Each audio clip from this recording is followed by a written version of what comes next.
I know LeBron James is hurt, and it's unfortunate, but I want to be clear and concise with my next couple of comments. Even before the LeBron James injury, I thought LeBron James has already won an award for this year. And it's a big award. It's a major accomplishment for King James at this point in his career. It's just not the MVP award. You see, I actually watch basketball. A lot of members of the media, in my humble opinion, I don't know what these gentlemen do. I don't communicate with a lot of them. I don't believe a lot of them watch basketball night in, night out. And I believe that when people get lazy, they go back to what they know. And it's easy to say LeBron's the MVP with Joel Embiid down with an injury.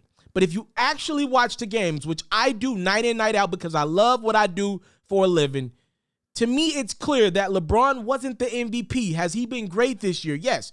It's great with an asterisk, but not the usual asterisk. I'm not about to say he's great for the age of 36. He's great for at the age of 36 and in year 18. That's not what I'm about to say because that's disrespectful to LeBron James and what he puts into the game. He's way better than great at the age of 36 or great in year 18.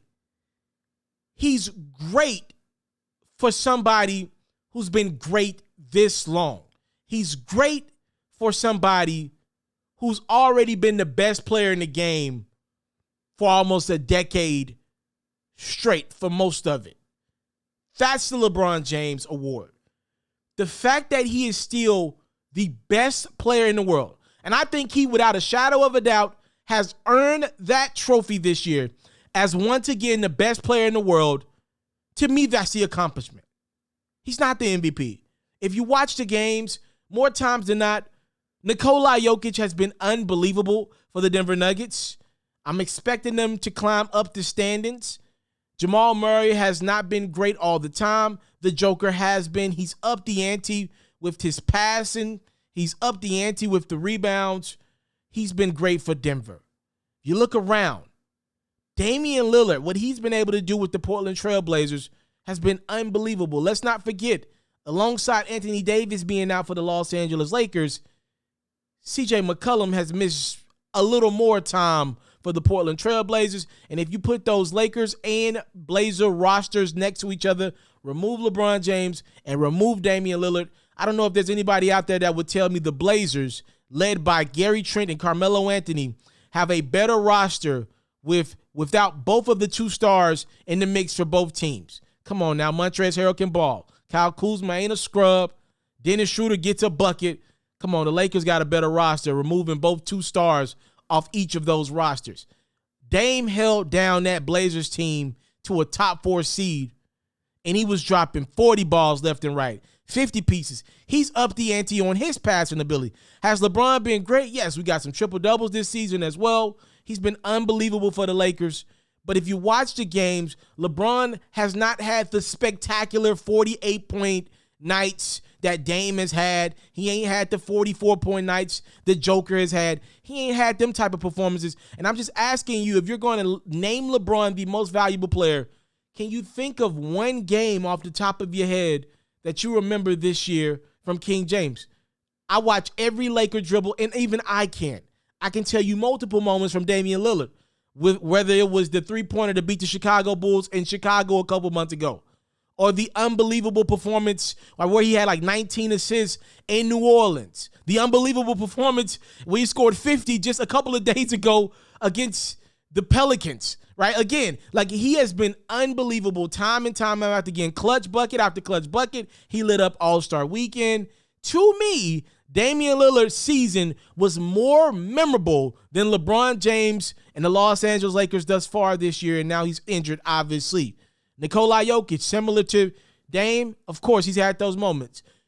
I would argue Joel Embiid, I know he's missed the last couple weeks, still had more moments this year than LeBron, but I will, to be fair to LeBron, he's been playing some really good defense that I do think needs to be acknowledged. But even James Harden, to me, has had more impactful moments, just those crazy great games with Brooklyn, excluding those few games he had in Houston. To me, he's had more spectacular moments, but I wouldn't put Harden above LeBron because of how his season started. LeBron has been incredible on defense, and if you're arguing to me, LeBron's defense has been better than Joker's or Dame's, and when you incorporate that with also the offensive side of the ball, all things considered, LeBron is your MVP, I get that, and I'll take that argument. But for me personally, offense just beats defense when both are great more times than not. And I just think Dame, the Joker, have been so spectacular on offense. And now with Bron missing time, we got a 7-footer that's been healthy more times than not this season in Joker. And we got Dame, a point guard, who literally has remained loyal to that Portland Blazers team throughout his career and got them in a top 4 spot again without his number 2. To me, I think those guys are more valuable in the MVP conversation than Bron. But to me, it is clear as day more times than not that LeBron is the most consistent thing going in the league. When you incorporate the fact that he is still the number 1 box office draw, the fact that any given night he will catapult his team to victories with his spectacular ability to still go get your 8 boards a night, go get your 8 to 10 assists a night, and 22 to 25 points a night.